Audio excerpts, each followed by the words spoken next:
Thank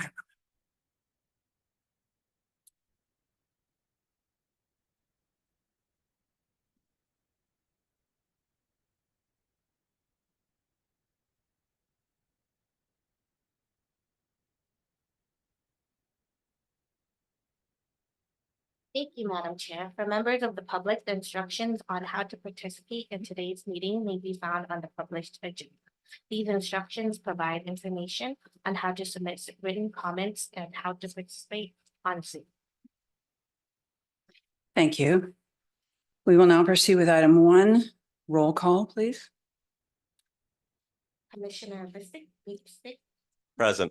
Commissioner Chang Karali, present. Commissioner Mueller, Here. Commissioner Rothback, Here. Commissioner Slocum, Here. Commissioner Draper, Here. Chair Martin, Here. and staff is represented by Executive Officer Rod Bartoli and Legal Counsel Timothy Fox. We also have Jim here. Jim O'Neill is as our alternate for public seat. Right. We will now move on to item number 2 and open the public comments for items not on the agenda and consent calendar. Please note that LAFCo meetings are a limited public forum, and all public comment must relate to something that is within the subject matter jurisdiction of the board. If comments do not relate to the subject matter jurisdiction of the board, we will stop the comment and move on to the next speaker. The county attorney will assist in identifying comments that not are related to the subject matter jurisdiction of the board. Thank you, Madam Chair.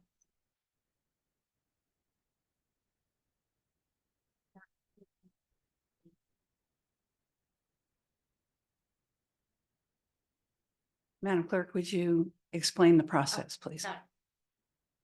Thank you, Madam Chair. I'll first call upon members on Zoom participants followed by in person. On Zoom, please use the raise hand feature or *9 if you're calling by phone to indicate your desire to speak. We did not receive any written comments for item not on the agenda, and I do not see any raised hands on Zoom. Or I do not see hands in chambers as well. Thank you. Thank you. As such, we will now close the public comment for items not on the agenda. Move on to item number 3, the consent agenda. We have 3 items on the consent agenda today, the minutes and 2 water hookups, I believe. Do any of the commissioners wish to address any of these items individually? And as such, I'll take them from the consent calendar. Seeing no one, do I have a motion for item number 3? I move approval of consent. I'll second that. That was a motion by Commissioner Bigstick, seconded by Commissioner Chang. Please call a roll. Commissioner Slocum, Yes. Commissioner Draper, Yeah. Excuse me. Yes. Commissioner Mueller, Yes. Commissioner Rothback. Yes. Thank you, Madam Chair. Commissioner.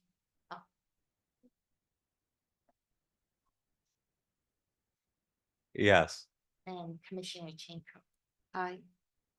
Yeah, I vote aye too. Okay, motion carries. Yeah. Thank you. Okay, now we'll move on to item number 4, consideration of municipal service review circulation draft for the Broadmoor Police Protection District. I see no one from staff, so Rob will begin the presentation. And after the presentation and recommendation from staff, it will come back to me for commissioner comments. Yes, thank you, Chair Draper, and my apologies for not being there today. I'm trying to get over a couple sicknesses, but I will be presenting these items, this item and other items on the agenda today. And I'll have Diana's going to move the PowerPoint presentation forward when I give her notice. So item 4, as you had mentioned, is the consideration of a municipal service review circulation draft for the Broadmoor Police Protection District. Moving on to the next slide. Municipal service reviews are intended as tools to help LAFCo, the public, and other agencies better understand public services, and governance and delivery options for the provision of effective and efficient services. Municipal service reviews are intended to support spheres of influences as well. A little bit of background on the next slide of this MSR and previous studies on the Broadmoor Police Protection District. In 2015, LAFCo adopted the North County Cities and Special Districts Municipal Service Review, which included a review of the Broadmoor Police Protection District. As part of the 2022-2023 LAFCo Work Plan, the Commission authorized a special study for BPPD to evaluate operations, services provided by the district since that adoption of the MSR in 2015. That special study was adopted by the Commission on March 15th of last year. And then from March of 2023 to February, LAFCo staff has provided an update to the Commission about the fiscal status of the district and the status of the implementations of recommendations from the 2023 study, excuse me. This municipal service encompasses these updates, new data, and revised recommendations. Just to emphasize before we touch on key issues, there's no action has been taken by LAFCo towards the district other than the publication of this report and other previous studies. Key issues that I'd like to highlight here. The district has had significant budget deficits in 5 of the last fiscal years, for a total loss of $1.4 million. The district's net position has been negative every year since fiscal year of 17. The Commission has adopted unbalanced budgets for several years, including the most recent fiscal year. To address those fund balance losses and unbalanced budgets, the district has relied on fund balance to address these deficits. And as such, the fund balance has been which is the only reserve that the district has been drawn down over the past several budgets. The district currently projects a budget deficit. We had a budget deficit left last year about almost $500,000. However, in 2023-24, the district made dramatic cuts to spending since the start of the fiscal year, including eliminating 2 officer positions, eliminating some per diem officers, moving other officers into unpaid volunteer positions. The chief of police also reduced his pay for a period. Excuse me.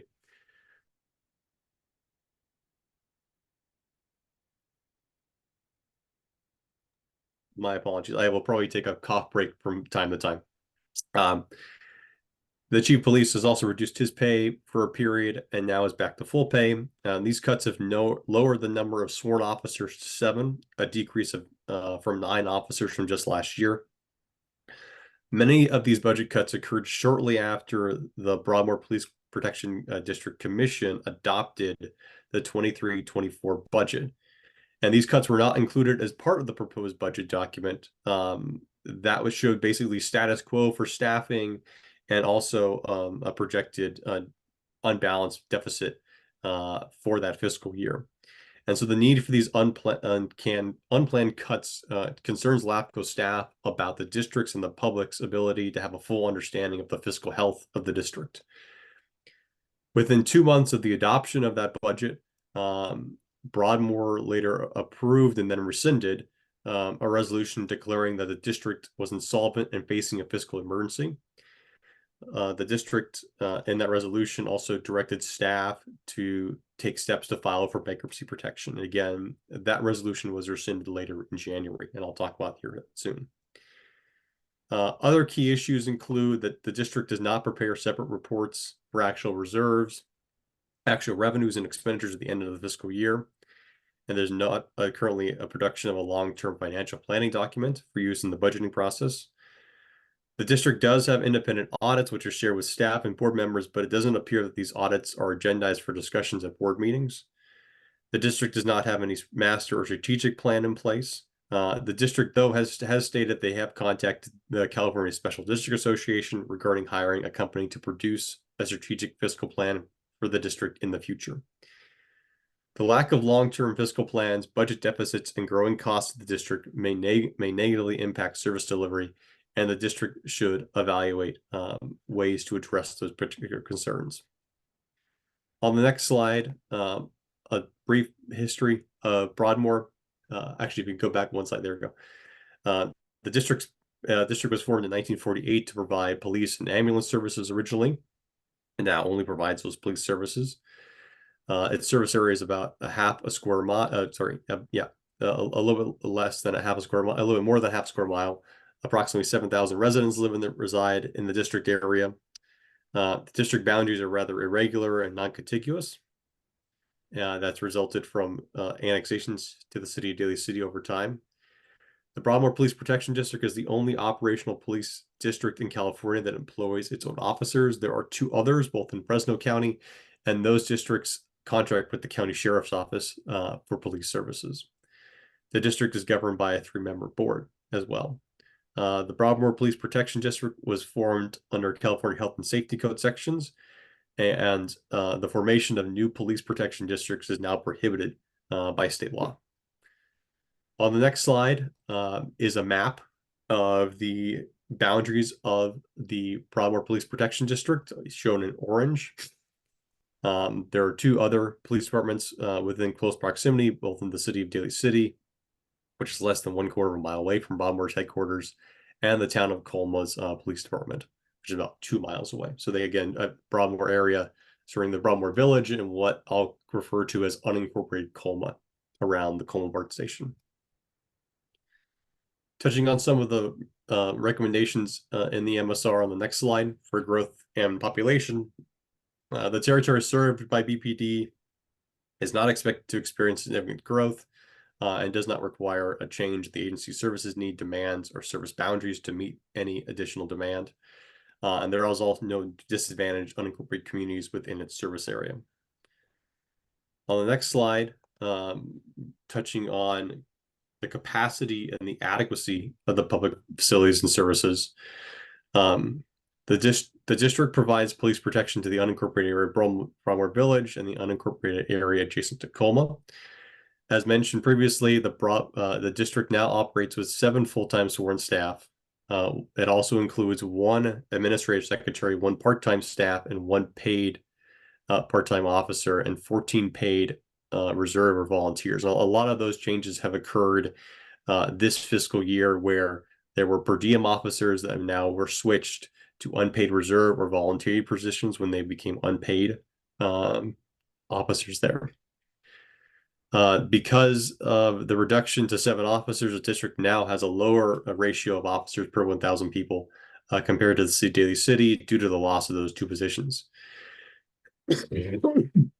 2 recommendations from the district for the district is that the district should explore cost sharing with adjacent cities or other alternatives to contracts to reduce costs. And the district also may consider developing and monitoring performance measures, including response times regarding on-call volumes. On the next slide, we'll discuss some of the financial ability and determinations and recommendations, and these will be over several slides. As mentioned in key issues, the district has had significant budget deficits. The district also carries significant pension liability that may pose a threat to its long-term fiscal health. In addition, a lack of reserve funds and the continuing use of the district's fund balance puts the district in a vulnerable position to withstand a financial crisis. And that could be the termination of ERAP or unexpected expenses, while still being able to maintain its high level of service. The next slide shows the tables that we've seen in previous reports of the expenditures and revenue for the district, with now the inclusion of the adopted budgets of fiscal year 2023 and fiscal year 2024. The district does not have final actuals for fiscal year 2023, so it's just the adopted budgets, but these are showing those adopted budgets. And again, in fiscal year 2023 and 2024, there's expected to be a reduction of the fund balance and a overall loss of over $500,000 in total between those 2 fiscal years. Now, that's not taking into account, which I'll talk about on another slide, the cuts that the district has made. So between these fiscal years, the general fund balance has decreased annually. The general fund increased minimally in fiscal year 2021 and had a reporting fund balance at the end of fiscal year 2021 of a little bit over $1 million. The district experienced another decrease in fiscal year 2022 and an ending fund balance of about $804,000 at the end of the fiscal year. And based on unaudited estimated actuals for fiscal year 23, the district is estimated to have a fund balance of about $400,000 at the end of June 30th, 2023. And while I have mentioned the fund balance has continued to decrease, that fund balance amount has never been shown in any budget documents and it's only been shown in audits, but those are not presented to the commission at a public meeting.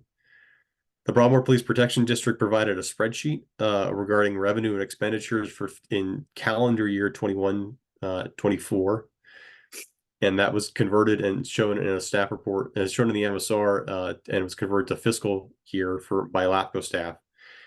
And that document was presented to the Broadmoor Police Commission at a public meeting. And in that document, there's comments about the district in fiscal year 22-23, or the budget was offset by unknown 2022 debt and reduced expenditures. However, in the data that was provided by the district shows a loss of over $300,000 in fiscal year 22-23, and expenditures increased over the last year from that calendar year. So it's not clear. LAFCo staff is not clear about what that offsetting revenue was or where that's being shown at.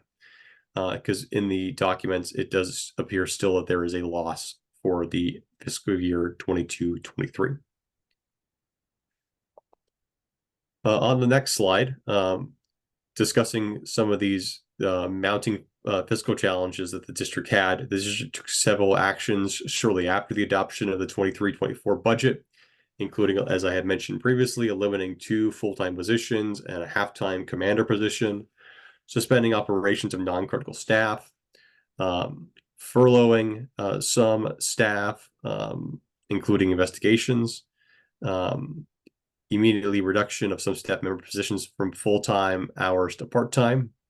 And that included the police chief, salary, but not work hours. And like I had mentioned, that the police chief is now back at full-time and full pay. Implemented efforts to reduce overtime spending, and reinstituted a reserve officer program. And they've also been working on plans to drastically reduce the district's vehicle fleet.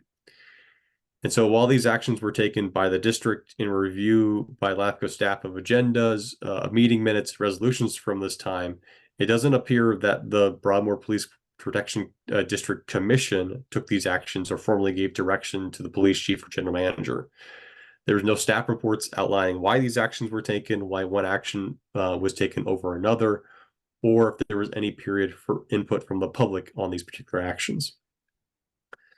The expenditure reducing actions were taken shortly after the district adopted its budget. None of the cost-saving measures were included in the adopted budget as well. And the need for these unplanned cuts concern LAFCo staff about if the district and the public have a full understanding of the fiscal health of the district. Continuing on to the next slide. Discussing bankruptcy that the district had originally intended to follow through with the resolution. The Broadmoor Police Protection Commission adopted a resolution on September 18, 2023 to file for Chapter 9 bankruptcy, stating that the agency was facing a fiscal emergency and was insolvent. That resolution was rescinded in January of 2024, and the reason for the rescinding of that resolution was per the district that the cost reduction measures put into place by BPPD have reduced expenditures for 2023-2024 to a point where it seems that the district will have sufficient funds to continue to provide service to the end of the year. But that is barring any large unforeseen expenditure. The most recent audit for Broadmoor PD from fiscal year 2022 has a statement that affirms LAFCo's ongoing concerns about the district's financial health. The report states that the district has suffered recurring significant losses in the last several years and has a net deficiency in net assets, and has stated that substantial and has stated that substantial doubt exists about the district's ability to continue as a going concern.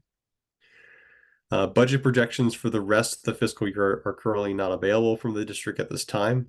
And since expenditures are drastically different from previous years, LAFCo staff is unable to provide an accurate future forecast for fund balance or Broadmoor PD. On the next slide, there's a brief discussion about potential new revenue that may be coming to the district. The district is currently exploring the option of increasing the district's supplemental parcel tax. Any increase above its current rate would require a ballot measure and voter approval. As of the writing of this report, the district has not yet submitted a ballot measure, but they do intend for it to be on the November 5th, 2024 election ballot. And the district is looking to contract with an accounting firm regarding a financial analysis for the potential tax measure. The district anticipates also that the 24-25 budget process will commence this month in March. And as part of that process, staff has stated that they will be providing budget projections. Briefly touching on some recommendations regarding the financial analysis on the next slide.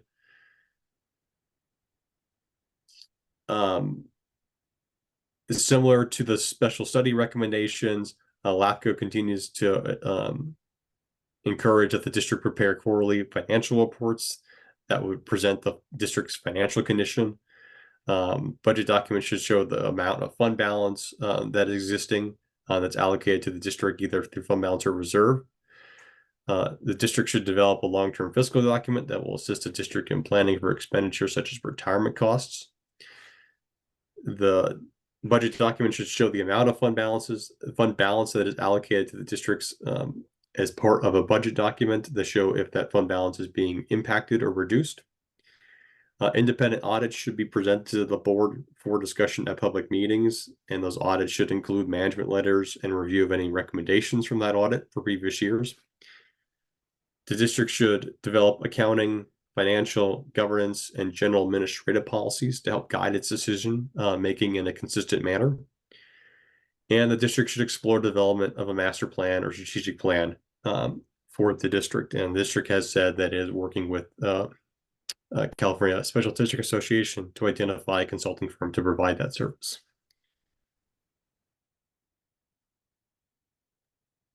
On the next slide, I'll briefly touch on accountability structure and efficiency determinations.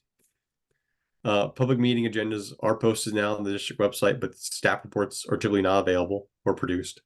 The chief of police and the general manager, the same person in that position, provides all administrative and human resource functions for the district.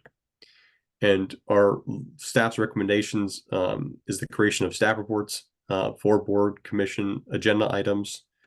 And in light of ongoing fiscal concerns for the district, it should provide updates to the community about its current fiscal status and the efforts that the district has made. And it should provide information to residents about the status of pursuing bankruptcy for the district. And it should talk about the fiscal health and the future, the current, future, and future fiscal health of the district. On the next slide, I do want to talk about governance options in brief. In light of the kind of fiscal and structural concerns that have been raised in this report and the 2023 special study, the study does, the Municipal Service Review does look at alternative service and governance options. I won't go through all of these because some of them were covered quite in depth in the 2023 report, but I will touch on two, and that is dissolution and bankruptcy.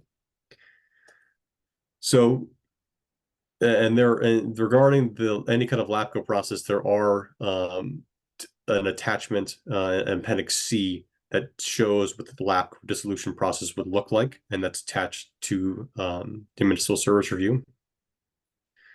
So Broadmoor could be dissolved either through a petition from registered voters or property owners residing within the district, resolution from the Broadmoor Police Protection Commission, or another affected agency, or by LAFCo. This would require a LAFCo process and in most cases be subject to a protest proceeding. If the district was to be dissolved, Broadmoor would remain unincorporated and police services could be provided by the San Mateo County Sheriff's Office, similar to other unincorporated areas. The specifics about what level of service would be provided and how the service would be funded, including information about the status and the use of any supplemental parcel tax, would need to be developed by the agency applying to LAFCo as part of the plan for service. In LAFCo law, Government Code Section 57451 states that if there's a territory that's dissolved of a district and is located entirely within an unincorporated territory of a single county, the county is successor agency for the purposes of winding up the affairs of the dissolved district. The successor agency also received control over all money and funds that the district originally had. And that's to pay for the remaining legacy costs that are associated with the district, such as pension liability. If Broadmoor was to be dissolved, the county could use property tax and supplemental property tax the district was currently receiving to pay for those liabilities. That revenue would be collected to pay for those legacy costs, even though the district no longer providing service. This could mean that district ratepayers within Broadmoor PD would pay for legacy costs associated with the district, even though the district is no longer providing that police services I had mentioned. Like I said, there are two flowcharts that are outline that dissolution process that are attached to the report. Regarding bankruptcy, while bankruptcy is not a governance change, the district commission did adopt a resolution on September, which was then rescinded in January. The cost reduction measures put into place by the district seem to have reduced expenditures for fiscal year 22, 23, 24 to a point where it seems that the district will have sufficient funds to continue. While it's challenging for LAFCo to project what an outcome of a bankruptcy proceeding would have on the Broadmoor Police Protection District and service to the residents, there are several potential outcomes if they were to file for bankruptcy. The Broadmoor Police Protection District stabilizes and continues to provide service, which is the status quo. The district declares bankruptcy and restructures debt and then stabilizes, is unable to provide service. And the district declares bankruptcy, restructures debt, and then is still insolvent and cannot provide service. It is unknown and beyond LAFCo staff's ability to be able to predict if a bankruptcy judge would change the amount of the supplemental parcel tax or any revenue from a future property tax measure that is currently being paid for residents of the district. On the next slide,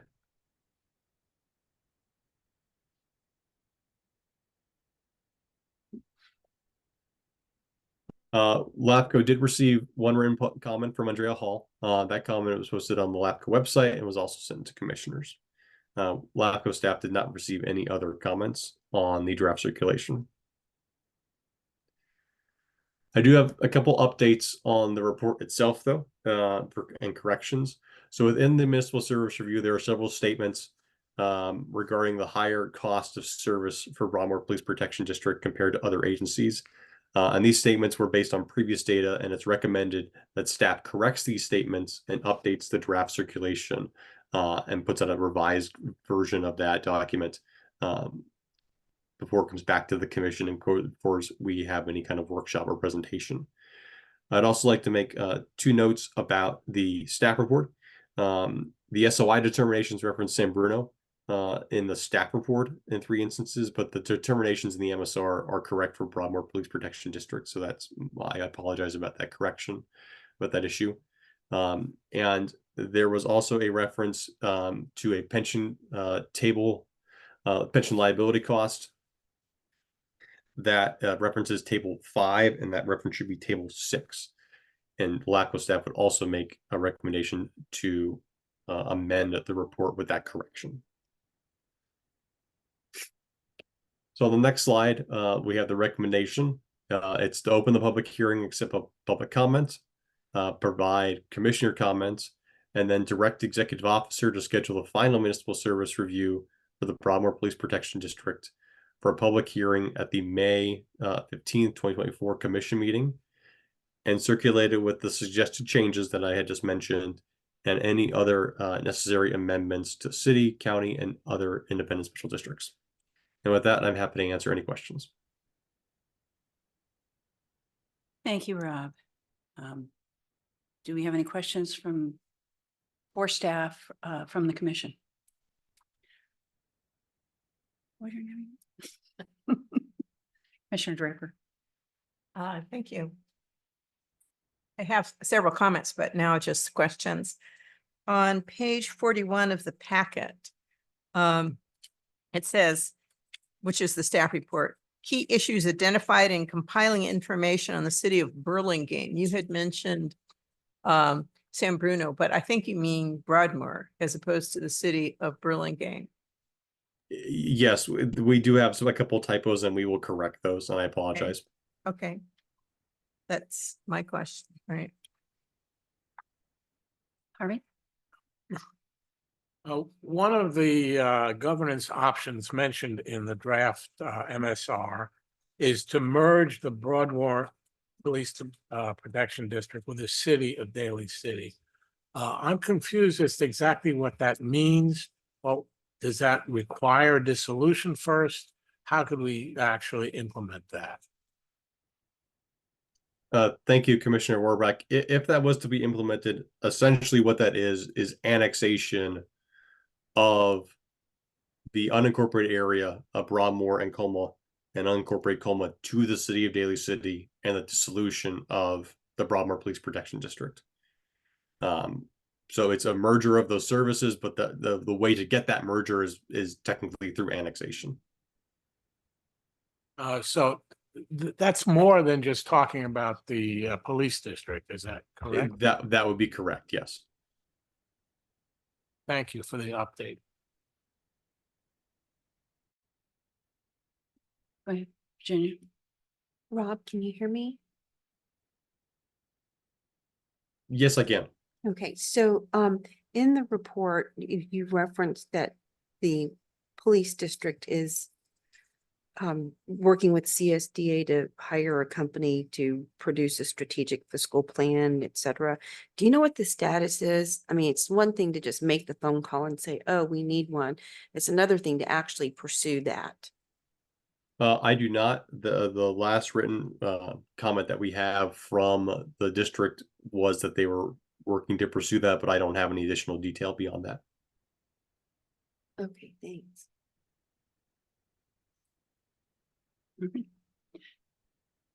Commissioner Big Stick? Thank you. I have two, I think, relatively short questions. The first is, if LAFCo were to initiate dissolution vis-a-vis SB 938, putting this MSR through would effectively be the first step if we were to take that action, correct?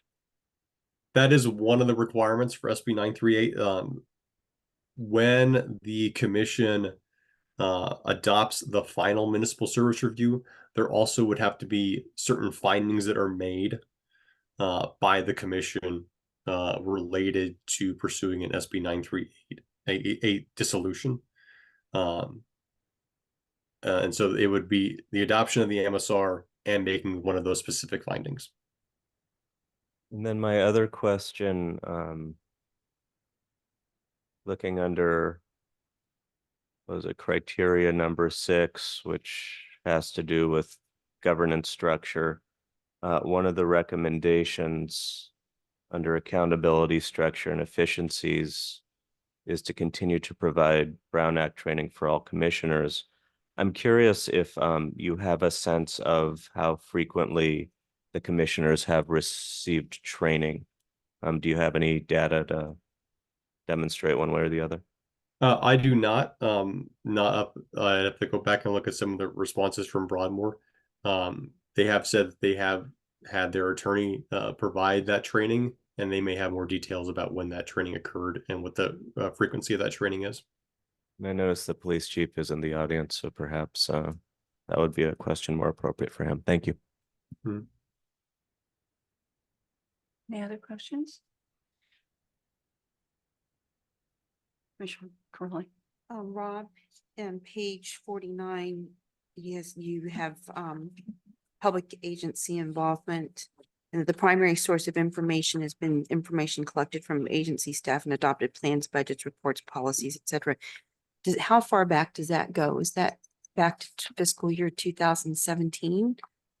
As noted from the financials? Yes, so we have data, those are either budgets that we have received either in and documents that we've received either in this municipal service review or from data that we requested as part of the 2023 special study. Okay.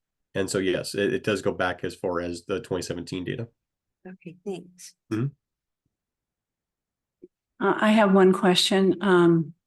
Based on the letter that we received from Andrea Hall, I'm concerned about the litigation costs and whether or not in the budget, the professional services category includes, or if you know, if it includes any of those legal expenses going forward for the district. I'd have to review their specific budget again, and that might be a question for the chief about where those costs are specifically accounted for. Thank you. Mhm.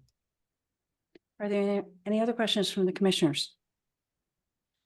Thanks again, Rob. Good report. We will now open public comment for item number 4. Do we have anybody with cards or waiting online? Yes, we have one public comment from the chambers. No raised hands. And one raised hand option. So I will first call upon Mr. John Aguirre for item number. Thank you. This is the new process. Oh, what's his name?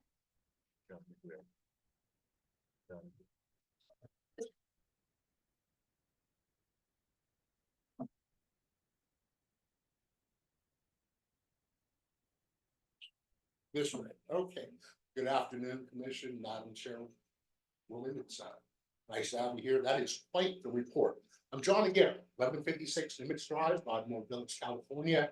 Going on a 22-year residency there.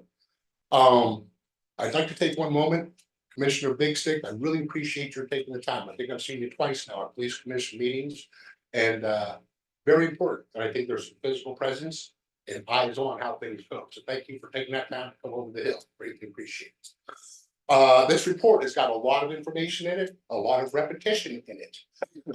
It's got a lot of recommendations. I'm on board with recommendations. I'm not so inclined to look backwards. I like to think my glass is half full, and I'd like to go forward. I do see some of these recommendations as perhaps having some economic challenges to the commission as they are. I think it would be in our best interest to maybe put our collective minds together as a board, as a community, as a commission, to perhaps look for some other avenues that might still achieve said resolutions and get us on the path that we'd like to be. The police commission, the district, the officers are part of a tapestry that has been woven out there in Broadmoor Village for many, many, many, many years. I'd like to think that there might be a few options, in addition to hopefully our willingness to adopt some of these resolutions, to get us to a going forward point, maybe not so much into the rear view mirror, and give the families and the communities that continue to thrive in a social, vibrant community with public service being at the forefront of that involvement. I'm also kind of curious, revenue. Does anybody have an example of a public service revenue generating environment? I'd be willing to go on a field trip. I hear quite a bit about revenue. I'd love to take that on, but I haven't really received any kind of feedback in that regard. I would appreciate that as well. I believe that's the end of my time. Thank you again for the opportunity to speak, and again, our collective minds will be take. Thank you, Mr. Aguirre. Thank you. I will now call upon David Smith on Zoom. You have 2 minutes, Mr. Smith. Thank you. I'm a longtime resident of Broadmoor and on the Property Owners Association. And we've had several public hearings, the results of which are that the community would like to keep the police district exactly the way it is and keep the level of service there. We realize that's a financial issue at this point, and there's been no help from anyone, and we are searching for raising revenue, including taxing ourselves more if it comes to that. But I want to reassert our confidence in the current police chief. And when every recommendation I read, there is no comparable way of getting the same kind of service we get now in any of these recommendations. So I also just want to reiterate one thing that I keep saying in letter and in verbal form, that I believe in self-determination for this district.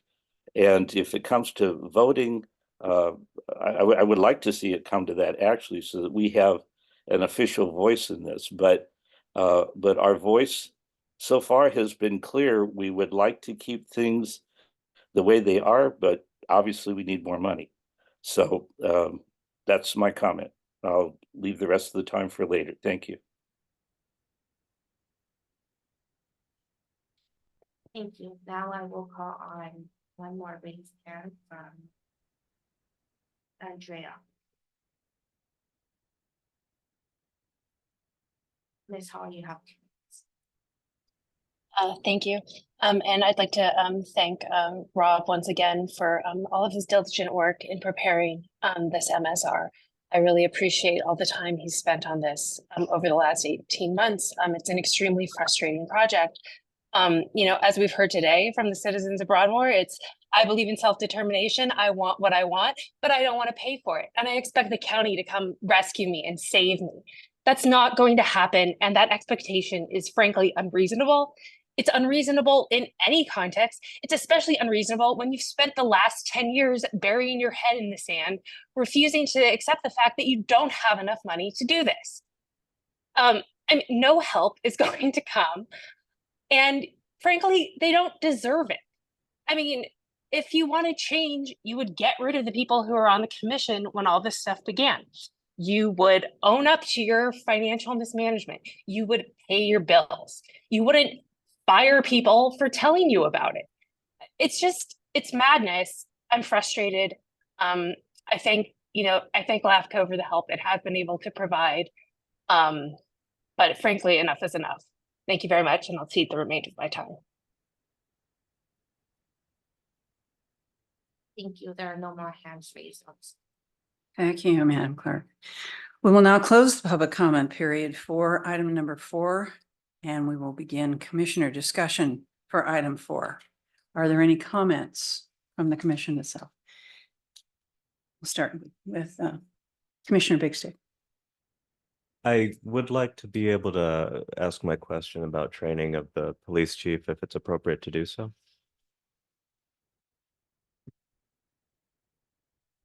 And the question, to restate, is just, this is pertaining specifically to Brown Act, but in general, when it comes to governance, what kind of training regimen do you have for your commissioners, if any? Once commissioner is elected through the Department of Elections, I believe our church, they have a website that has mandated training. It's an online training, but the commissioners have to go through that training to get their certificate. There is no mandate that I'm aware of that they have to keep continuing that same training for annually or biannually. There is no standard that I'm aware of for that.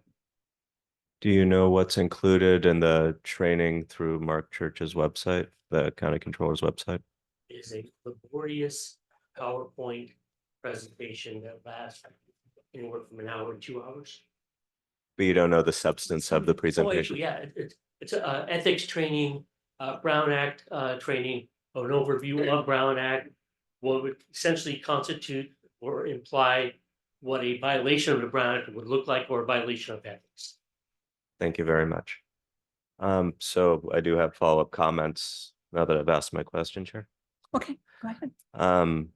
So, and as Mr. Aguirre alluded to earlier, I have gone to a couple meetings since our last, and I'm right over the hill, so it's relatively easy, and it's very helpful for me to have the understanding I would prefer to have. While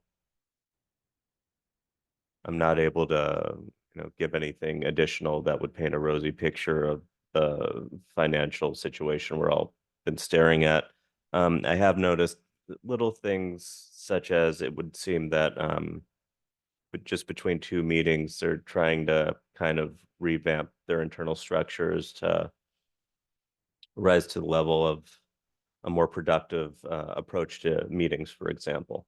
It's little things that stick out to me as a city guy who is constantly mired in city meetings. So with that having been said, while it doesn't necessarily seem like a substantial suggestion on its face, I think it might be advantageous if opportunities were sought by the commission between now and wherever this process goes to further strengthen their understanding of how others run meetings and what procedures and policies that are best practices look like, generally speaking. That might bring something helpful to the process, as presumably the protection district staff and our staff work on what the budgeting issues look like and might look like going forward. Thank you. Commissioner Draper. Back on training, just at one time I worked for a special district, and I recall that all staff, as well as the elected officials, needed to go through the training annually. And they did so. I don't know if it was a law or whether they were subject to lawsuits for not being updated on Brown Act requirements, sexual harassment issues, you name it. There were all kinds of good governance things that particularly the elected officials had to go through annually. So you might want to look more broadly than, is it legally mandated, and include, is it a good idea? Because I've been concerned over this past few months, maybe over a year, not only with the fiscal issues that have been challenging for you, but also just the way the meetings are run and what's available to the public or not. It just doesn't meet what has been in other public agencies that I've been associated with, including special districts. And so I've gone to the website and I can't find a whole bunch of stuff. And so I just think it's a great concern of mine that looking to the future, that those things need to be improved. And throughout this, my recommendation is throughout this report, the staff report and the recommendations, there's things that say Broadmoor should explore hiring additional staff. And I would really like to change that to say, should explore gaining staff, consultants, or volunteers, because there's different ways of gaining that. I do think that past commission for Broadmoor have made unfortunate decisions, which have been very costly decisions and have strained the budget. And I hope they don't in the future, but they have in the past. And so I'm aware of other special districts who've used volunteers for certain things. And that has included website. And I'm involved with the League of Women Voters. And I was just recalling that I think most of our websites, and I'm not saying they're the be all end all of websites, are done by volunteers. And I would suspect that in your jurisdictional areas, there's probably some people who really know about website development. And so that might be something that you could explore, because you have included volunteers for other functions. And so here's some administrative functions separate from police functions that may help you into the future. So those are my comments at this time. I'm glad that the executive director talked about some of the things that they're going to change in the report. I won't go over that, but I would be recommending that that this reference to hiring be gaining staff, consultants, or volunteers be made throughout the report. Those are my comments. Ms. Corrali? Harvey? Nothing in this draft MSR has changed my mind that I think the only way forward to actually help the citizens of the Broadmoor community is dissolution of the Broadmoor Police District. I'm game to any way that can actually come about. But I think the last 10 years have indicated that things are not going to change with the existing structure of the division. So that's where I've been, and that's where I'll probably continue to be until things get better. Thank you. Virginia Corrali? Thank you. So thanks, Chief, for answering these questions. And I mean, I appreciate what you're saying with regard to training and with the assessor, election officer, Mark Church has on the website. Being on two special district boards, I know that there is mandatory training for sexual harassment and ethics that must be done every 2 years that go beyond what's on the assessor's website. But also, I mean, you talk about the training for your elected bodies or your elected commissioners, but you're also the chief public administrator besides being the police chief. Right. So what have you done for your own training? Because this issue is not anything new. And I think that if you can also lead by example, that might be helpful to your commissioners. But I mean, you should probably be, and I think you have to go through the every 2-year mandatory training for AB 1235 and the sexual harassment and ethics training, 2 different types of training. So have you done any of that? Yes, but so for many, many years, we had San Francisco Police Department, we had a biannual training program. And then as an elected for Broadmoor, I went through the ethics training for elected officials. And then as a chief, our insurance carrier mandated that we go through additional sexual harassment and ethics training. So that is ongoing training for sworn law enforcement. Also, the California Peace Officer Standards and Training mandates training for sworn law enforcement officers.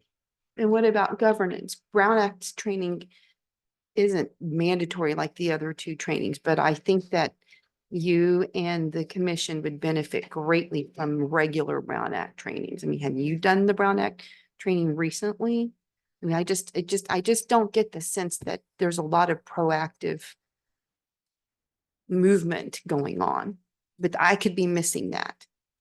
Yes, Commissioner, you might be. We adopted a resolution, not a resolution, but an internal policy approximately 3 years ago where we have internal counsel come in for every meeting and every decision, every agenda item, every single thing that goes into a meeting is gone through a well-versed attorney who is proficient and well-versed in the Brown Act to guide the commissioners when there's a question of which direction to go.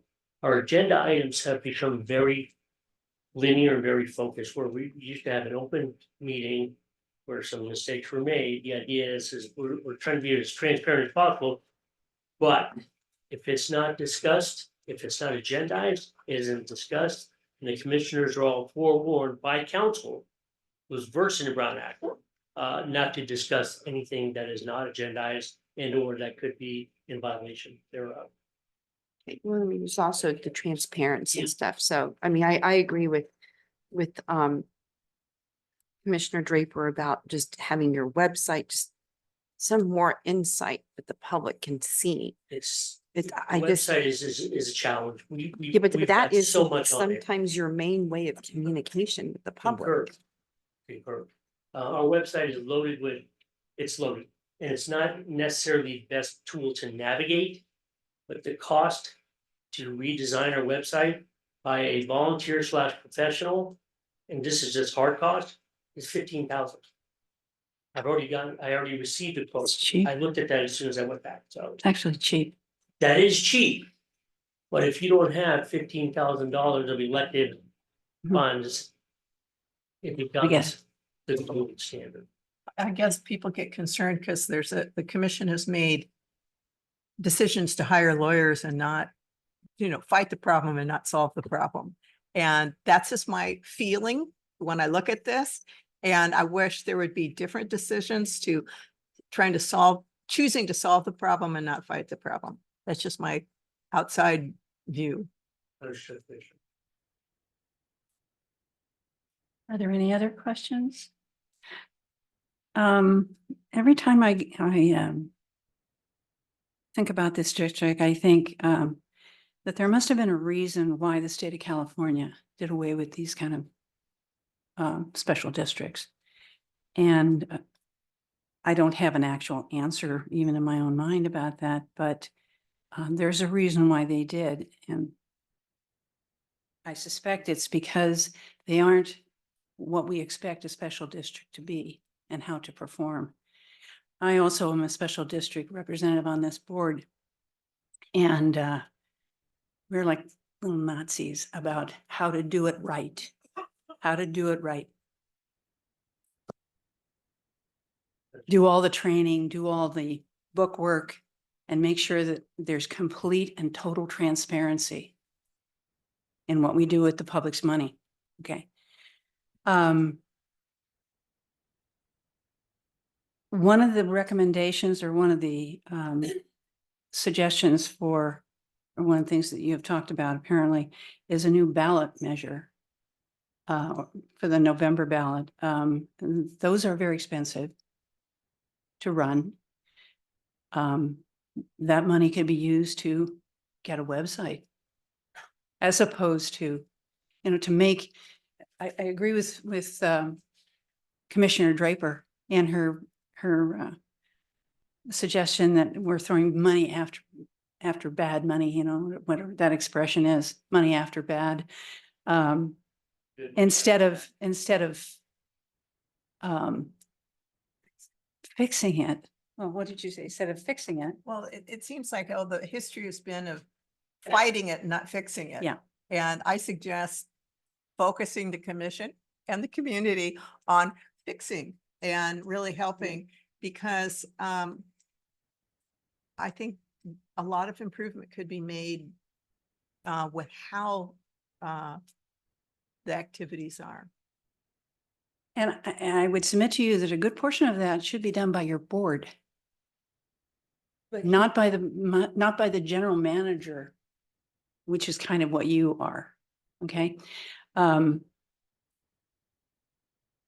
You should be concerned with the day-to-day crime fighting and that kind of stuff, and your board should be involved. And we have not had but one board member in this chamber that I can recall. One woman came maybe a year and a half ago, but no other commissioners. That was the president of the Broadmoor Property Owners Association. I don't believe. Oh, you're right. You're correct. It was. So we have not, where's your board? What are they doing? Commissioner, I can't speak for the board. I understand that. It was a rhetorical question. Okay, Understood. Can I ask a follow-up on your question about the board? certainly. I agree with Harvey that this is exactly what I thought it was going to be. It doesn't change. This report doesn't change my mind at all, because it's what we've known for a long, long time. And it hasn't changed my mind. And I think we should, I recommend that we adopt it with the corrections and additions that are appropriate. Just, does your board understand the seriousness of this? Because if I were on that board, I would be at literally at every meeting possible, directing you as the chief public administrator to help kind of come up with these solutions that are pretty low hanging fruit. So it just boggles my mind that your board members have not even shown up to one of these meetings when we, and I haven't even been on, I think I'm the newest commissioner on this commission. And I mean, from what I understand and from what I'm hearing, none of your board members have even come to any of these meetings. So that's a little concerning to me. I mean, maybe they just don't care and maybe they're not hearing the residents, some whom don't want dissolution and some who do. But where do they stand? They're elected by the community.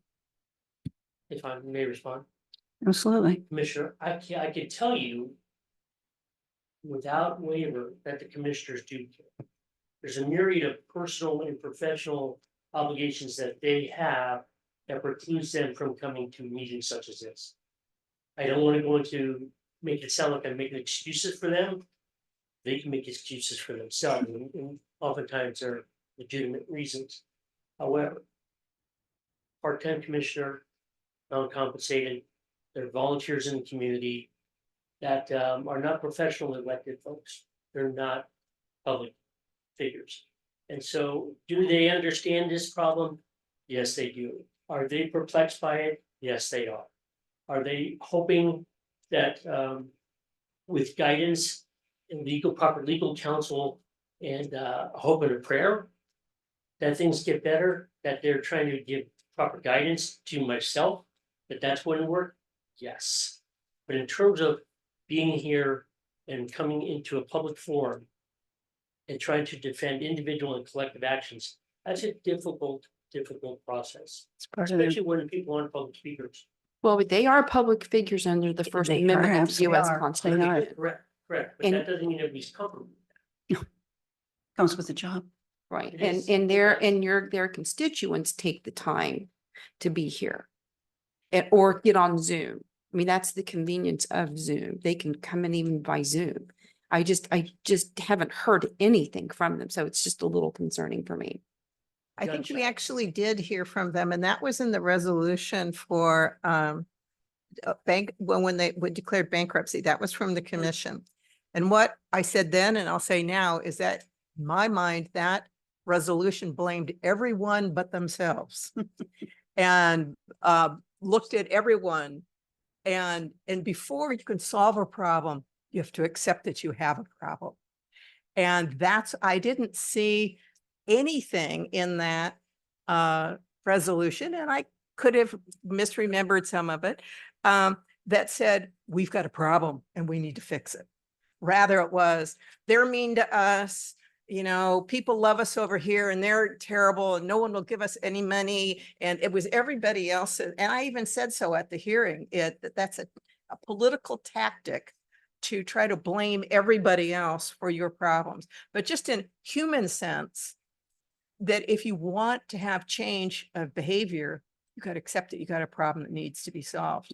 And that's the only time that we have heard from the commission. And I was extremely disappointed. And I said so at the time that this is something that they have to accept, that they have administrative problems, they have fiscal problems, they have management problems, that they, as elected officials, need to accept, understand, and seek solutions. And so let's look, hopefully they can rise to the occasion and start working on those issues. Okay, are there any other, thank you, Mr. Connolly. Are there any other comments from the commissioners? Okay. Do we have a motion to accept the draft with noted changes and corrections with regard to the Broadmoor Police Protection District to be presented at the March meeting? I'll move. I'll second. Um, That was a motion by Commissioner Crowley, seconded by Oh, before you do that, I'm sorry to interrupt you. The record needs to reflect that Commissioner Mueller left at 3:25. Thank you. He's not feeling well. and that was a second by Commissioner. Commissioner.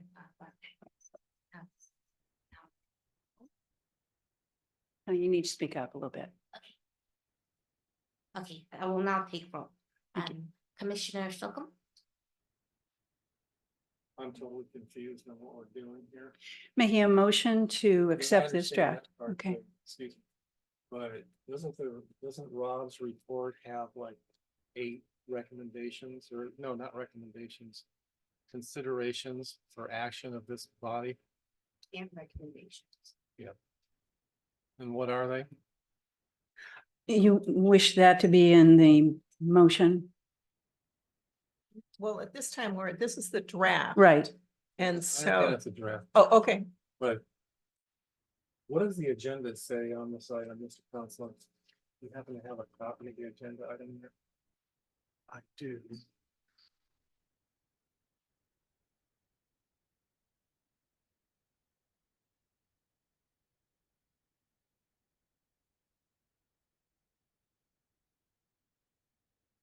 Consideration of municipal service review circulation draft of the city. Of the Broadmoor Police Protection Broadmoor, District, and then item for item 4, and then item 5 is the city of San Bruno.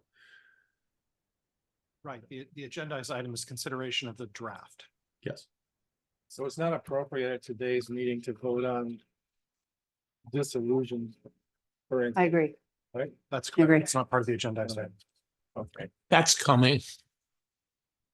I mean, Warren, I think it's just to accept the report, Yeah. the draft, and then we'll bring it back and then we'll look at the actions taken in the future. So I'm a yes vote. Thank you.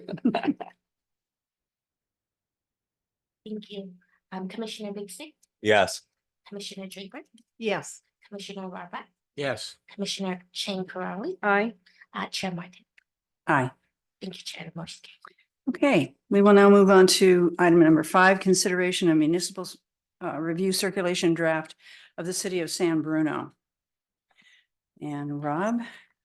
you wanna Thank you, represent Chair. staff? There we go. We go also to the next slide. So yes, this is a draft municipal service review for the city of San Bruno. It's the first MSR for the city of San Bruno. A little bit of overview. The city was incorporated on December 23rd, 1941, as a population of approximately 43,000 residents, as a land area that spans about 4.49 square miles. And the city provides most municipal services to the incorporated San Bruno area, including police, fire, water, sewer, and cable internet services. On to the next slide. This is a map of the city of San Bruno and its existing sphere of influence. The sphere of influence includes approximately 260 acres of unincorporated San Mateo County, including the San Francisco County Jail and the San Francisco Airport lands west of Highway 101. Those are both shown in the lighter yellow colors.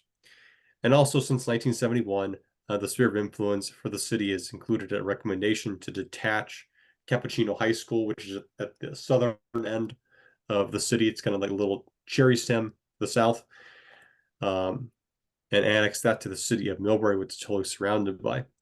The high school is connected to San Bruno by a narrow corridor with irregular boundaries and is largely surrounded by the city of Millbrae. Currently, the city of San Bruno provides water and sewer to that property, though. Touching on key issues of the report on the next slide. While the city has not identified any issues with the city's budgeting practices, the city has not adopted a balanced budget in the last 5 fiscal years and it has been able to reduce some general fund expenditures and draw from its reserves to fund ongoing operations while maintaining a positive fund balance. Although the city is financially healthy and it is anticipated to meet service demands for foreseeable growth within the city's boundaries and for planned infrastructure improvements, capital costs related to CityNet, which is the city's cable and internet service component, and the stormwater enterprise funds are operating at deficits. The city is currently exploring ways to create new revenue so that it will be able to continue to deliver those two services. Like many cities and agencies throughout the county, San Bruno's revenues were impacted by the pandemic, with as much as 75%, which is much of a 75% reduction in the city's transit occupancy tax, which is one of the most important sources of revenue for the city. The city is engaged in ongoing litigation with the state currently regarding the allocation of sales tax to the city. Per city staff, if the city was to lose this litigation, the city would owe up to approximately $15.3 million to the state, which would have an impact on the city's general fund. The city's adopted housing element proposes to increase the housing stock by 22% over the next 8 years. The city's general plan, coupled with 2 other plans that the city has adopted, the Transit Corridor along El Camino and the Bay Hill Specific Plan, have largely evaluated impacts of potential growth and determined that the potential growth will not have significant impacts on the adequacy of delivery of municipal services within the city. On the next slide, the city's growth, for growth and population determinations, the city's general plan, coupled with those 2 plans that I just mentioned, has largely evaluated those impacts of development. The sphere of influence for disadvantaged unincorporated communities is not applicable in this case, as the one exception to those SOI lands are largely undeveloped, with the exception of San Francisco, the jail. Neither unincorporated areas meets the definition of a disadvantaged unincorporated community. On the next slide, talking about capacity and adequacy of public facilities. Staff is not aware of any deficiencies in the city's capacity to meet existing service needs, for which San Bruno does already not have a plan in place to resolve. The city's well aware that the city net and stormwater enterprise funds are operating at deficits and are exploring ways to create new revenues so it's able to continue to deliver those services. The city routinely adopts capital improvement plans for city-owned infrastructure. Excuse me for 1 second.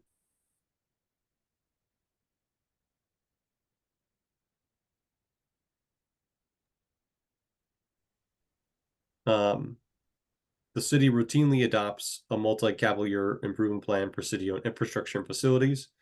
However, the city is unable to make multi-year funding commitments to CIP projects related to either the stormwater or the city net enterprise district funds due to their budget shortfalls.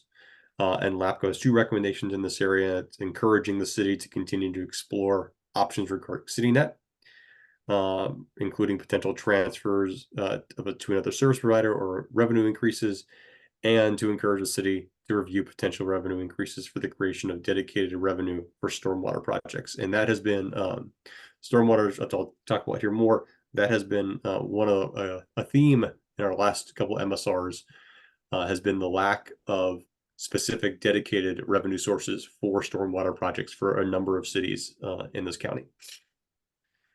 On the next slide, an overview of some of the financial ability determinations and recommendations. And as I had mentioned, staff has not identified any issues with the city's budgeting practices. The city prepares annual operating and capital improvement plans and programs for the upcoming budget year at noted public hearings. The city also produces annual comprehensive financial reports that are reviewed by the city council. The city has not adopted a balanced budget in the last 5 years, but it has been able to reduce some of those expenditures and be able to draw from reserves while being able to keep positive fund balance. The city intends to make additional adjustments and look for additional opportunities to address its structural deficit, though. The city is looking at presenting a long-range forecast at a city council for fiscal year 23-24 that explores new revenue opportunities. The city has not met its annual general fund reserve goal for the last 5 years, and the city has not achieved its target for its emergency disaster fund in the past 5 fiscal years. Enterprise funds such as the wastewater enterprise district fund, stormwater, CityNet have experienced shortfalls in revenue over the last few years, though, as well. And in the case of the stormwater enterprise and CityNet fund, these funds have had to utilize city general funds in order to sustain operations and capital costs. Touching on the CityNet enterprise specifically, that fund has been operating in a deficit for nearly 10 fiscal years, as subscription revenue, which is its only source of revenue, has not been sufficient to cover operational or capital improvements.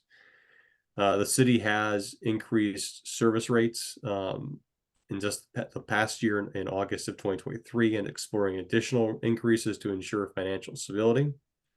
And the city is evaluating whether the rate increases are sufficient to begin repayment of the amounts owed to the general fund. If the recent rate increases are insufficient to repay the amounts owed to the general fund, the city may consider soliciting a private company to acquire CityNet. The city issued an RFI and a request for interest in December 2023 to gauge the private sector's appetite for acquiring CityNet customer base and infrastructure as part of a broader strategy to ensure continuation of the services. As I had mentioned, similar to other cities that LAFCo has recently done municipal services for, the city has not had success in the assessment fee for Stormwater Enterprise Fund, which has not been increased since 1994.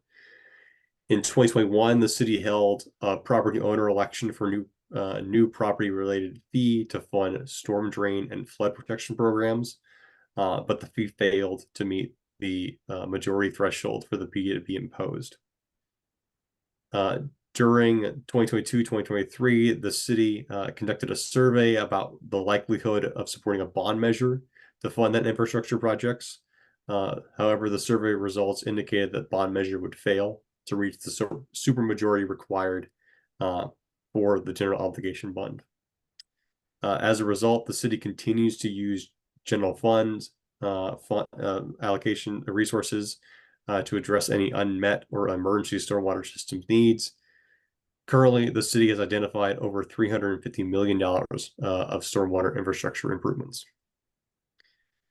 As I had mentioned in the key oversight or key issues, the city is currently engaged on ongoing litigation with the state regarding the allocation of sales tax to the city. And if the city was to lose the litigation, it could owe up to $15.3 million to the state, which would certainly impact the city's general fund. The one recommendation, in addition to those related to CityNet and to the stormwater, is just to continue to explore revenue expenditure options related to the general fund in order to adopt balanced annual budgets. On the next slide, regarding accountability structures and efficiencies, the city of San Bruno does ensure that public meetings are accessible and well publicized. LAFCo staff is not aware of any failures to comply with disclosure or Brown Act laws. The city does prepare and adopt annual budgets and annual independent audits that are reviewed at city council meetings. LAFCo staff does not recommend any changes to the city governmental structure or operations that will increase accountability or efficiency. However, in our review of the city's website, we did have one recommendation, and that is to publish and post city council meeting minutes on the website more frequently and or in a more consistent manner, so the public can easily locate that information. The meeting minutes are for previous years, but are hit and miss for this calendar year and the later part of 2023.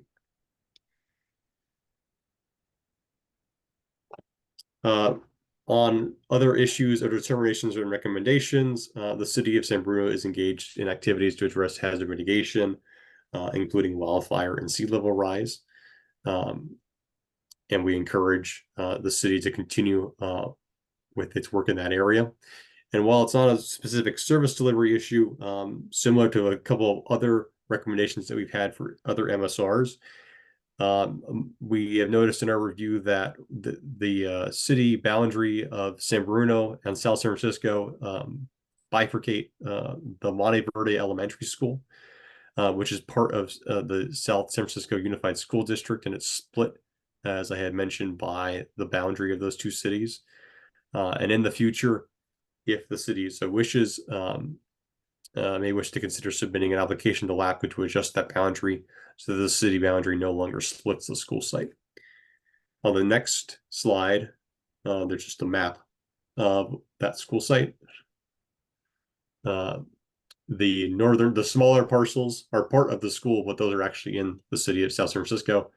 The dashed line is the city boundary, and then the larger area of the school site is in San Bruno.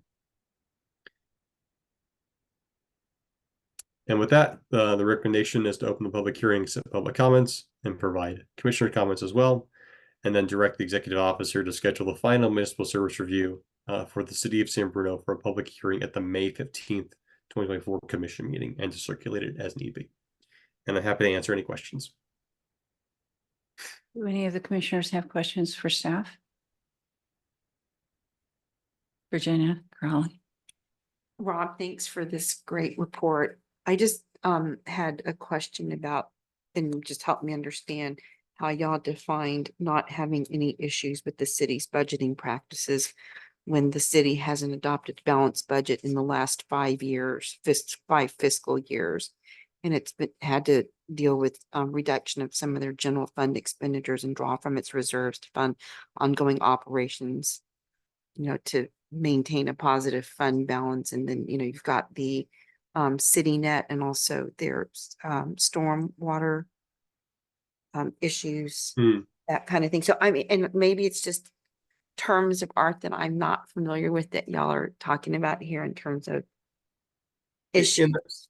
In the terms of budget practices, I think how I look at these types of issues is that the city acknowledges them, and the city has known that there is a structural issue that they are trying to address and have taken steps to try to address as much as they can. Like I said, for when they've gone up for the stormwater issue, they've not been able to raise the fee through the required election or going out and getting a bond for it.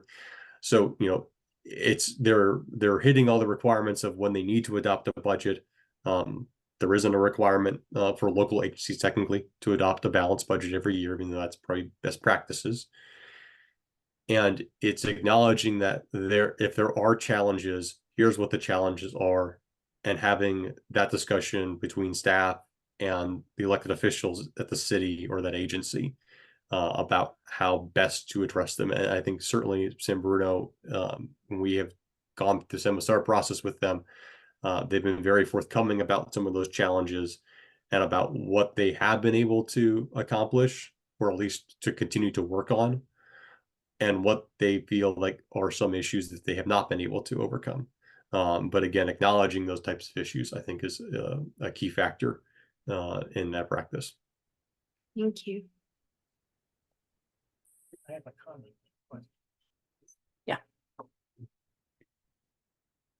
Rob, do we have any deeper dive into the sales tax litigation that they're facing right now? I do. Let me scroll back to my notes one moment. Because yes, I do have that. I have that as a note. So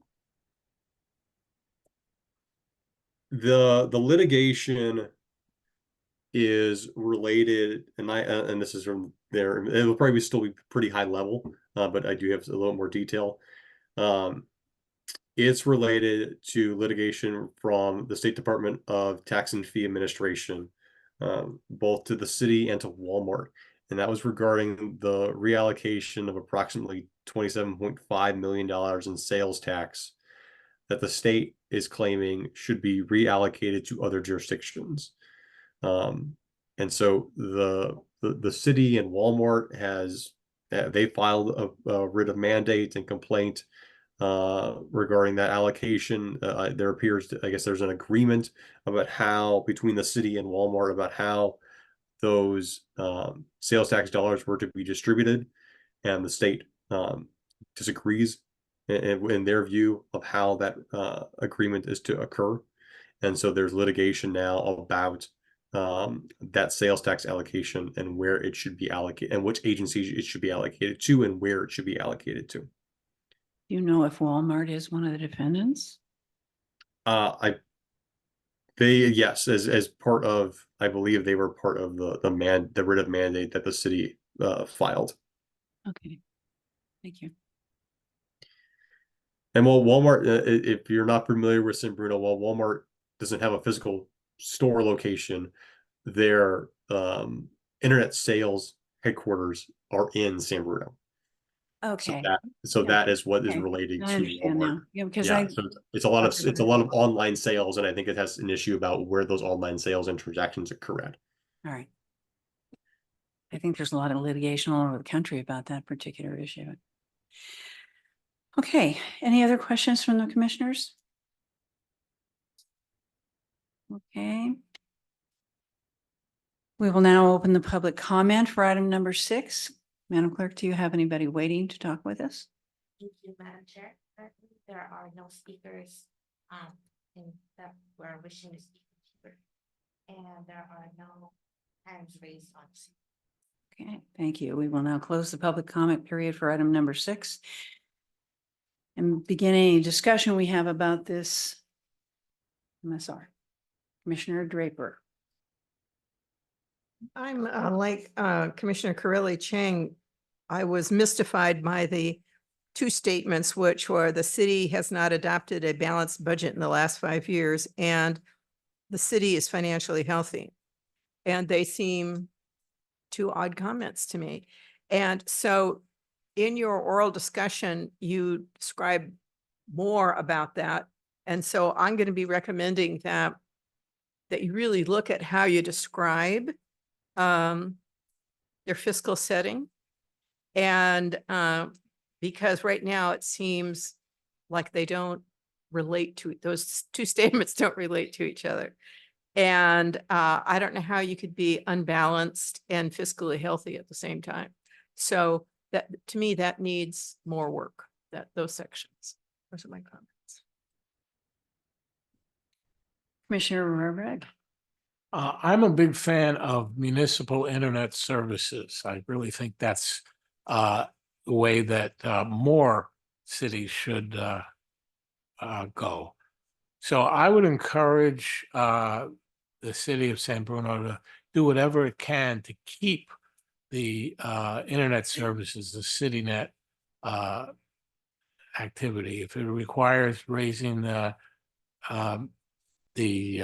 subscription costs, so be it. Because I'd hate to see Comcast, AT&T, or all the other internet service providers take over, because I think we need to go in the direction of considering internet as a utility that should be financed by the government and not private companies. So that's where I'm coming from. Thank you. Commissioner Crowley. I have to agree with what Harvey just said. It's infrastructure for me too, right? And it gives people more choices for connectivity. So thanks for that comment. My concern is this sales tax issue in the litigation, because it says that if the city loses, it would owe up to approximately $15.3 million to the state, which would impact the city's general fund. Do we have any idea when this is going to be resolved? I mean, it worries me. It's almost like taking this risk for financial, a financial risk that they can't really afford to take, unless I'm missing something, Rob. $15.3 million is a lot of money to have to pay. I have no sense of the timing. But that's something that I could ask city staff about for when they think they may have a resolution or even kind of the initiation. It sounds like, from my understanding and what I read and what the city provided, it was just in October of last year when they filed the litigation in the courts. So I don't know how long that would take. I can imagine that could be a long process, though. Yeah, which would increase attorney's fees. That'd be helpful, Rob. Thank you. Commissioner Big Stick, I'm sorry. No worries. I simply wanted to echo Commissioner Rohrbach's comments. Is there any other discussion? It's a good report, Rob. Thank you very much for it. I think we'll treat this like we treated the other one, just an agreement that the suggestions made are included in the final draft of this MSR. So do I have a motion to do that? So moved. Second. Motion by Commissioner Beasley, seconded by Commissioner Karan. No, it's Commissioner Draper. Draper. Okay, would you call the roll, please? And now call. Commissioner Slocum, Yes. Commissioner Beasley, Yes. Commissioner Draper, Yes. Commissioner Ravak, Yes, Commissioner Chan Karan, Aye. and Chair Martin. Aye. Okay. Move on to item number 7, the legislative report. Rob? 6. I'm sorry, did I miss one? Yeah, you missed our budget. Oh, sorry. I know you don't want to hear, I don't know you don't want to hear me talk anymore. Okay, Um, okay, I take it all back. Let me go back here. I switched the pages. Maybe item 6. Yeah, I see it now. Okay, we'll move on to item number 6, consideration of adoption of the proposed work program and draft LAFCo budget for fiscal year 2024 to 25. Rob? Thank you, Chair Draper. And yes, I'll have a brief staff report about this. And also, we'll talk about the work plan, and if there's specifics about the work plan when we get to it, for the MSRs, because I am remote, I can pull up the MSR attachments and share them if need be. LAFCO law says that the commission shall adopt a proposed net operating budget by May 1 and a final net operating budget by June 15th and notice public hearings. The budget shall be at least equal to the budget adopted the prior year.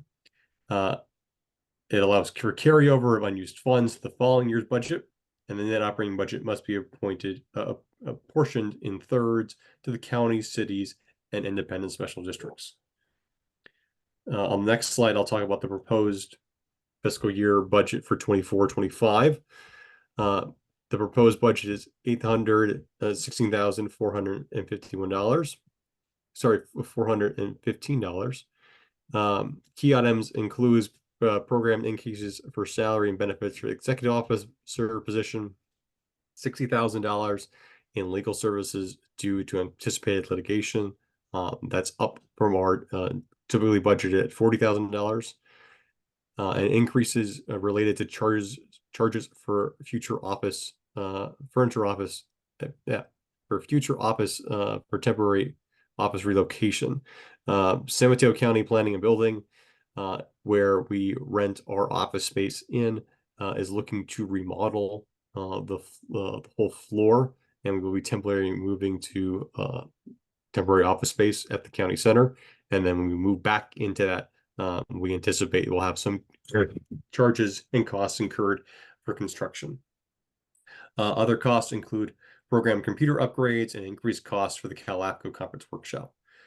The appropriations budget and net operating budget decreases by almost $30,000.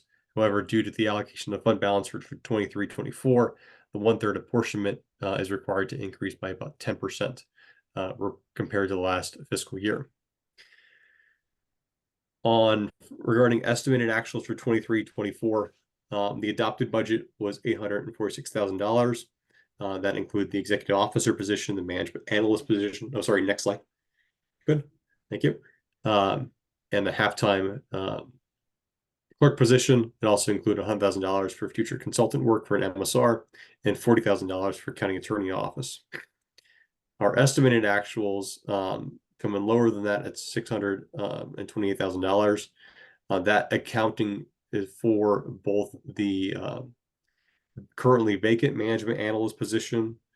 Sorry, and it should say not management analyst position twice, but the current, but the vacant executive. Sorry, the vacant clerk position that is now filled. We also are estimating expenditures of $60,000 for the county attorney's office, again, where we had budgeted $40,000. And there's an estimated fund balance of $159,000 that will be carried over into fiscal year 24-25. Staff is conservatively estimating county attorney office actual charges based on the complexity of several applications and the potential litigation. Like I said, there are some cost savings that will be achieved due to the vacant MA position and the previously vacant administrative secretary position. Those are the highlights of the specific budget. Talking about the general work plan on the next slide. Wait, before you go, can you just make one quick change to the $620,297? It looks like $628.30. Yes, So that it's a comma, sorry. that should be a comma, not a I period. didn't Yes. want to lose that screen. Thank you. Yes. The proposed work plan, we'll talk on the next slide. I'll talk more in depth on the MSRs itself, and that discussion. We anticipate several boundary changes, or other types of changes that we'll be processing this year, including the County Service Area 11 annexation of the Pescadero High School site, continued work related to the City of East Palo Alto proposal to establish the East Palo Alto Sanitary District as a subsidiary district of the city, and potential Belmont annexations within the Harbor Industrial Area. We'll also be continuing to conduct our annual audits, and we're working on digitizing some of our old historic LAFCo records as well, in anticipation of moving offices. On the next slide, we'll have a discussion about the MSR work plan. And so as an attachment to the budget, staff in coordination with the budget subcommittee has worked on putting together at least a conceptual 5-year draft MSR work plan. And that really prioritizes the agencies based upon the last date of their MSR. And so in this fiscal year, MSRs that will either be complete or will are anticipated to be complete include the City of Burlingame, Hillsborough, San Bruno, the Broadmoor Police Protection District, Foster City, Millbrae, and the Harbor District. The proposed MSRs are based on a regional basis, with South County, Central, North, and Coast. Several of these agencies have not had an MSR in 10 years or more. So again, we're prioritizing the work plan for the next fiscal year and fiscal years after that as agencies that have not had MSRs in quite some time. So we're looking at in next year, Coastside Fire, which has not had one since 2005, and some of the South County agencies, including the town of Woodside and Portola Valley, and associated special districts, which have not had any of their MSRs since 2007. So the recommendation is to open the public hearing, accept public comment, consider and approve the resolution of the proposed draft budget and work plan, and then direct the executive officer to schedule the final budget for the May 15th commission meeting. And with that, I'm happy to answer any questions.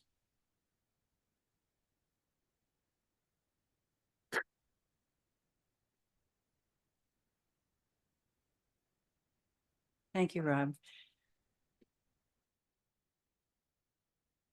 We will now open the public comment period for item 5. It's item 6, isn't it? Got to get this under control. All right. Do we have any questions from the commissioners with regard to this report? I'm on the budget committee. This is Commissioner Draper, and we had talked about adding a task, which was or is follow through on MSR conditions or something like that. And I don't see it in here. And I was wondering, was there a reason for not putting it in? I could make it more explicit. Let me pull up the report. But I did add it as one of the items related to the conducting of MSRs. So, excuse me. So in the first, on page, let's see. It would be on page 3 of the budget. I did as like in the comment section. We can make it an own task if you'd like to highlight it more, though.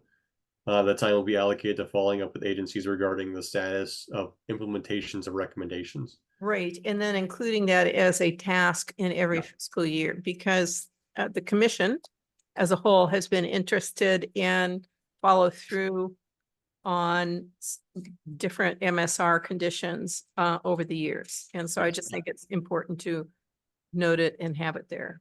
I would be happy to make that out as a separate task. Thank you. Are there any other questions from the commissioners?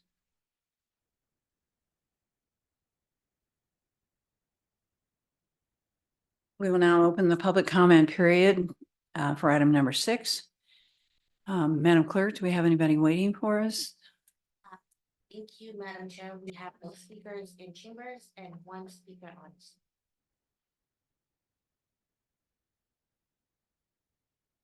Mr. Greg Ferris. You have a minute. Hello, can you hear me? Yes. My name is Greg Ferris. I want to bring to the attention of the commission an item that we hope to be part of the work plan at some point.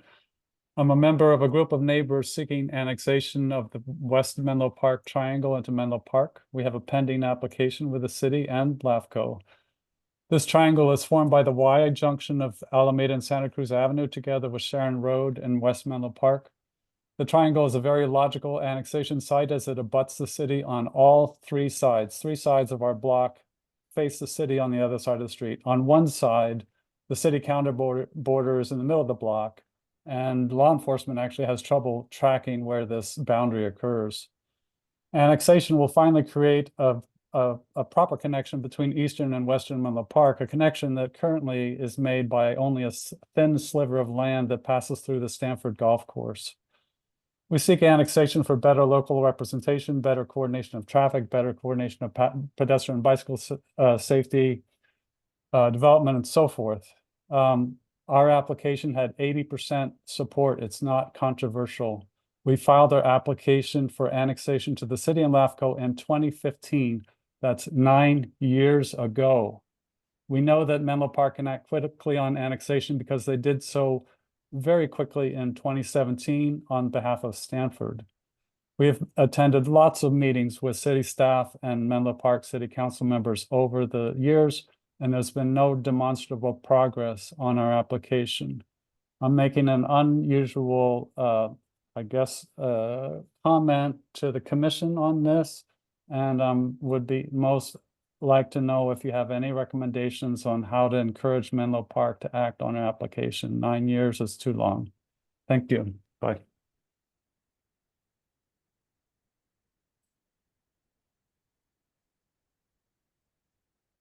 You have no others. Thank you. Rob? Are you there, Rob? Yes, here, Chair Draper. Could you please research this for us? Yes, and I talked to On? Mr. Ferris today, and Okay. we've had on and off conversations over the last couple of years regarding the status of the application. Currently, it's pending for LAFCo purposes because there are steps that the city of Menlo Park would need to take before we can have it prepared for a hearing to be brought before the commission. But this is something that if the commission wanted to, we could just continue to have these kind of conversations, or if it felt like it wanted to, we can include something like this into the work plan if the commission so desired as well. We have any discussion about this? I think it's we probably ought to. Okay. I can give some color to it because I live in that area. Okay.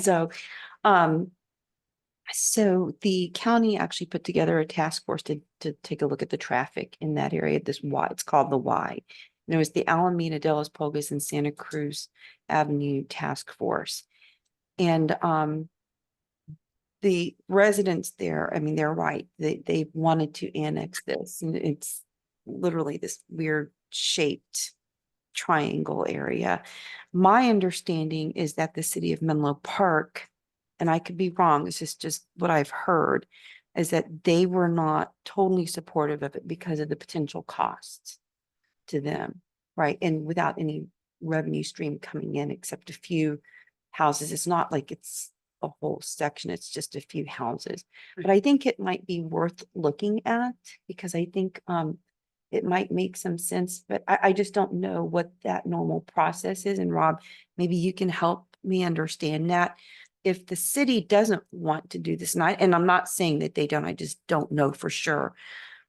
What is LAFCo's role in that, in making this type of annexation happen if the city doesn't want to do it? Yeah, LAFCo does not have the ability to force an annexation on any agency. So it really does take a willing partner to be able to make that annexation happen. And I think it's just doing some additional check-ins with where the city is at since the application has been submitted, I think in 2015. And if the city desires to make any progress on that particular application, wants to take any actions towards it, that would be what the items that we would need to follow up with. And then if that is the case, then what the timeline would be for getting it ready for a hearing after the city has taken those steps. But, you know, we can certainly work with the city to kind of understand what concerns they may have were related to the annexation. But if the city or any other really agency, you know, if they're not supportive of an annexation, there's no requirement that they follow through with that.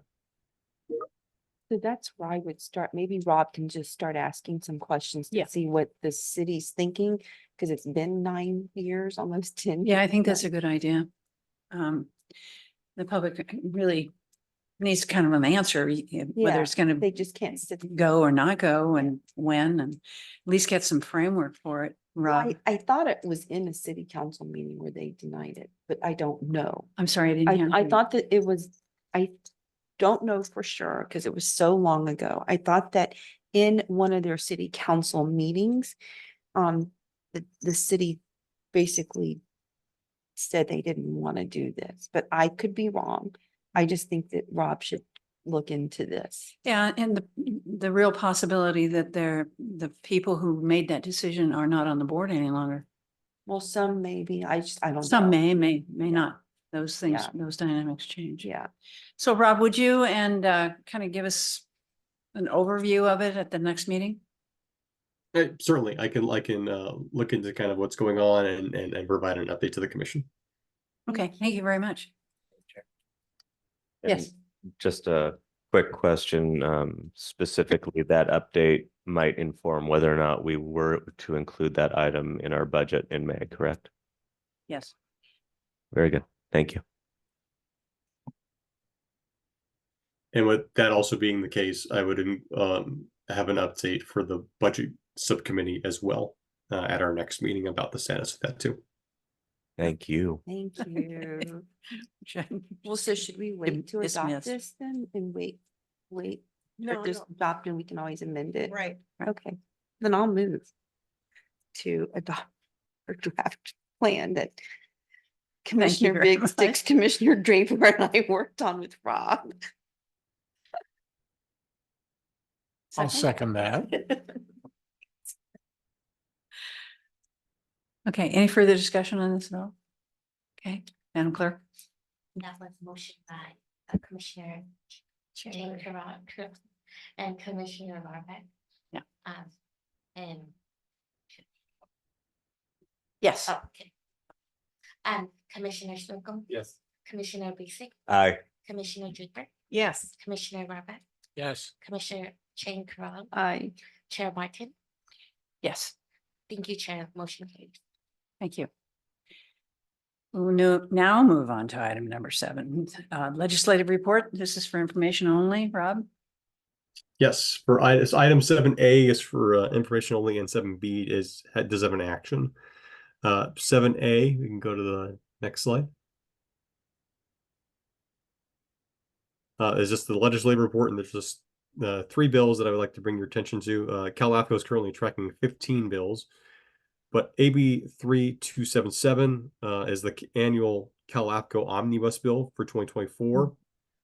There's one minor clarification that the omnibus bill makes this time, and that is regarding the requirement of a financial analysis and when it needs to be conducted and when it does not need to be conducted. Currently, the law says that it would be applicable even when an agency waives any portion of an ad valorem tax as part of their application. So there would be no fiscal impact of that agency. So that's what the law is clarifying here. LAFCo supports and sponsors that bill, and that is related to item 7B, which I'll talk about here in a moment.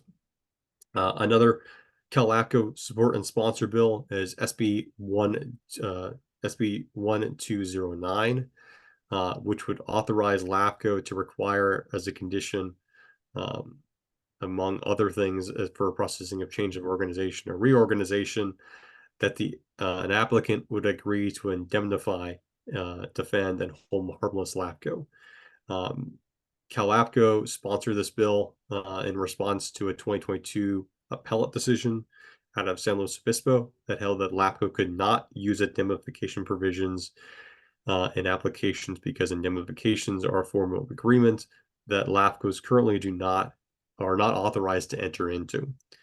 So the bill is introduced would allow LAFCo to use similar provisions to cities and counties when it comes to applications.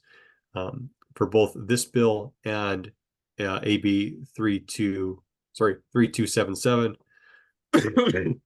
LAFCo is requesting letters of support for those bills, and that will be item 7B that I'll discuss. One other item that was, as of note, is AB 805. That would set up a program that would provide technical assistance and other assistance to disadvantaged communities regarding sewer services.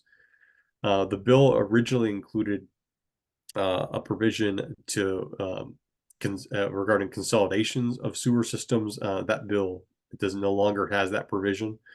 And now it just has language about requiring the state board to consult with LAFCo regarding the sewer systems. So it's no longer, it was originally a LAFCo watch with concern. It's now a LAFCo support with amend. And that is the 7A for the legislative report. I'm happy to answer questions on that report. And if there are no questions, then I will move on to item 7B.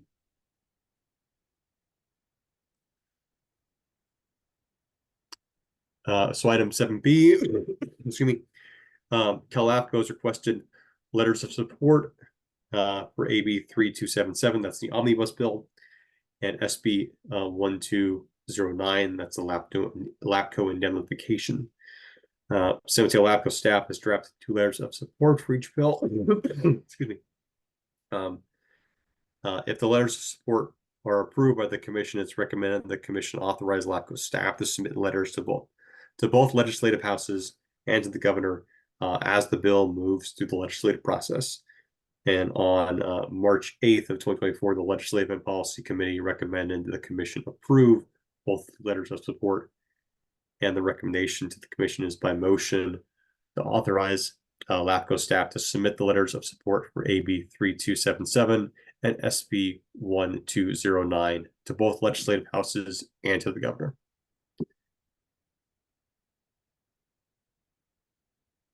Thank you, Rob. Any questions from the commissioners? We will now open the public comment period for item 7. Do we have anybody waiting or? Currently not having speakers in chambers or on. Thank you. We will now close the public comment period for item number 7 and begin discussion on item 7. Is there any discussion? I Ms. would Burley? thank staff for doing all the work and preparing the letter. I think the letter, we should just approve that. Yeah, I mean, agree. I'm happy to make the motion when we get there, if we're there now. Okay, So- I'll move then. thank you. Are you- A second? I'll second. Thank you.